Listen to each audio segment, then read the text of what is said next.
The prison was silent, except for the occasional clang of metal doors and the distant hum of fluorescent lights.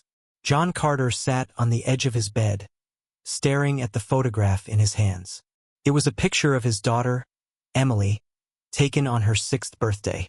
Her bright smile and sparkling eyes were a stark contrast to the cold, gray walls of his cell. John had been on death row for 5 years, convicted of a crime he didn't commit. A robbery at a convenience store had gone wrong, resulting in the death of the store owner. The evidence against him was circumstantial at best, but the jury had been swayed by the emotional testimony of the victim's family. John's lawyer, Sarah Mitchell, had fought tirelessly to prove his innocence. She had uncovered inconsistencies in the case, but every appeal had been denied. Now, with only hours left before his execution, John felt a crushing sense of despair. Sarah sat across from John in the visitation room, her heart heavy. She had been his lawyer for 5 years, and in that time she had come to believe in his innocence. But the legal system had failed him, and now there was nothing left to do but say goodbye. "John," Sarah said softly, "is there anything you need? Anything at all?" John looked up, his eyes filled with tears. "I just want to see Emily one last time. I need to tell her how much I love her. I need her to know that I didn't do this." Sarah nodded, her own eyes welling up. "I'll do everything I can," she promised. She rushed to the warden's office, her mind racing. The warden, a stern man named Harold Jenkins, was known for his strict adherence to the rules. Sarah knew it would be an uphill battle, but she had to try.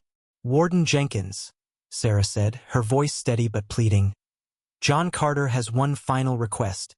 He wants to see his daughter before his execution. It's just 10 minutes. Please, he's innocent, and you know it." The warden sighed. "You know the rules, Mitchell. No visitors after 10 p.m. Sarah slammed her hands on the desk. "He's going to die in a few hours. Can't you show a little humanity?" The warden hesitated, then nodded. "Fine, but only 10 minutes. And no funny business." Emily arrived at the prison, her tiny frame trembling with fear. She didn't fully understand what was happening, but she knew something was wrong. Her grandmother, who had been taking care of her since John's arrest, held her hand tightly. When Emily walked into the visitation room, John's heart shattered. She looked so small, so fragile. "Daddy!" she cried, running into his arms. John held her tightly, tears streaming down his face. "I love you, princess," he whispered. "Always remember that, no matter what happens." Emily clung to him, refusing to let go. "Don't leave me, Daddy," she sobbed. "I'll always be with you," John said, his voice breaking. "In here." He pointed to her heart. The guards stepped forward, their faces stoic. "Time's up," one of them said. "No." Emily screamed as they pulled her away. "Don't take my daddy." John watched helplessly as his daughter was led out of the room, her cries echoing through the halls. It was the hardest moment of his life. As John was being led to the execution chamber, Sarah burst into the warden's office. "We found new evidence," she shouted, waving a piece of paper. "The real killer confessed." The warden's eyes widened. "What are you talking about?" Sarah explained that a man named Carl Thompson, who was already serving a life sentence for another crime, had confessed to the robbery and murder. He had provided details that only the real killer would know. The warden hesitated. "It's too late. The execution is in 30 minutes. Sarah's eyes blazed with determination. "Then stop it. You have the power to delay it. If you don't, you'll have an innocent man's blood on your hands." The warden picked up the phone and made a call. "Delay the execution," he said.